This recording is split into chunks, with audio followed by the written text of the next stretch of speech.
everybody, welcome back to Bonderwell. So today I'm going to show you where we're going to plant our peppers and tomatoes. Come with me and I'll show you where we're going to plant them.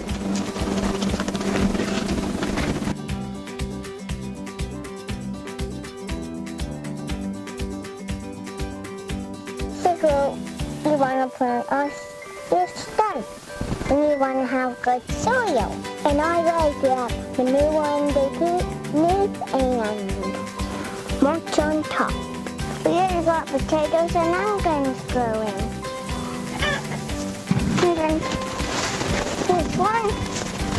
And then you can tell this one had some dead leaves from storms.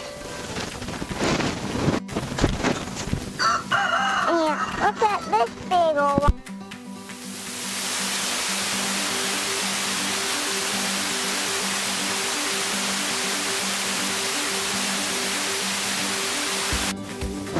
Thanks for watching my video. If you like it, please subscribe. Until next time, do something.